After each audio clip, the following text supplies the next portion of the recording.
Assalamualaikum. Samahan niyo kong kumain. Ito ay baon ko dapat. Kaya lang, ito yung plato ko. Ganito yung kutsara ko. Sayo ko nang maingay pag nakain.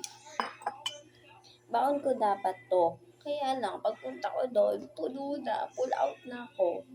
Ay, umuwi na lang ako. Then, dito na lang din ako kakain. Hindi pa nga nakakapag-dishes. Pagkain ko na sa ice cream, cherries. Yan. Diba, punong-puno yan. Kasi, ito yung pamapasok. Doon na kami kumakain ng asawa ko sa trabaho. Bago siya umuwi sa bahay, nakain muna kami doon. Para, diretso na lang siya magpapahinga. Hindi na siya magluluto ng kakainin niya. Yun ang lagi kong ginagawa. Tapos, nagbaon ako ng noodles. Beef spicy to. Nagbaon ako ng noodles kasi nga, kakain ako kahit hindi na ako mag-rice. Mainit pa to. Lawa na yung sabaw niya. Tapos, ito na lang siguro panin ko. Kayo ba, nag-uulam ba kayo ng noodles sa kanin? Kasi ako talaga, naulam ako ng noodles sa kanin. Tsaka, sometimes naman, noodles lang kinakain ko. Ganun.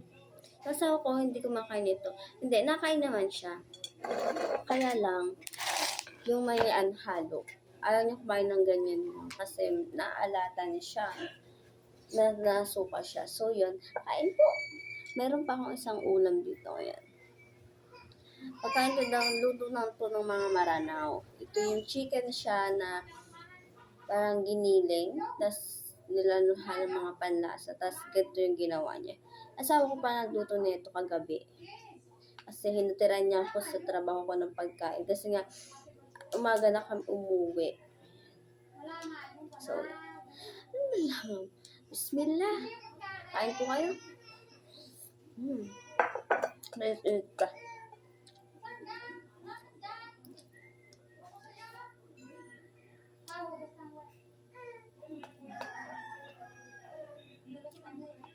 Nakakaway ko yung asawa ko. Ano ba naman?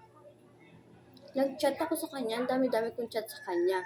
Tapos pag-open ko ng account niya, sinin niya lang yung chat ko. Tapos may dalawa siyang ka-chat. Diba? Nakaka-uwi.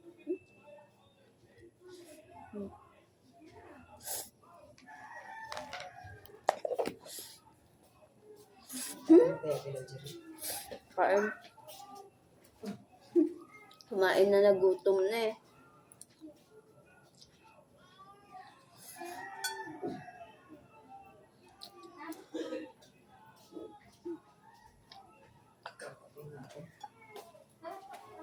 Yung ulam ko, yung kagabi pa din tira ko kagabi.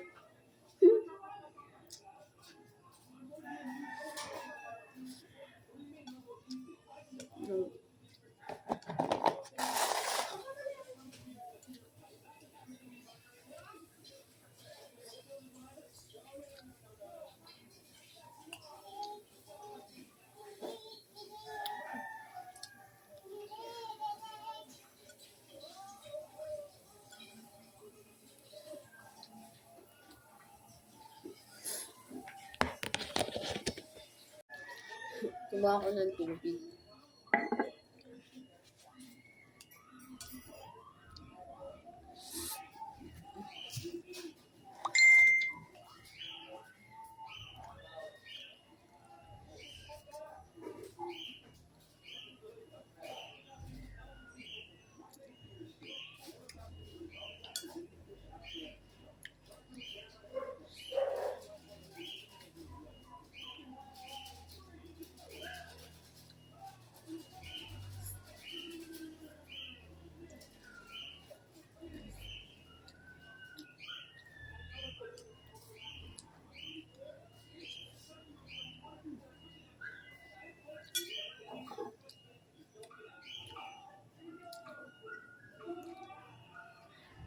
Bismillah.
Tapos na.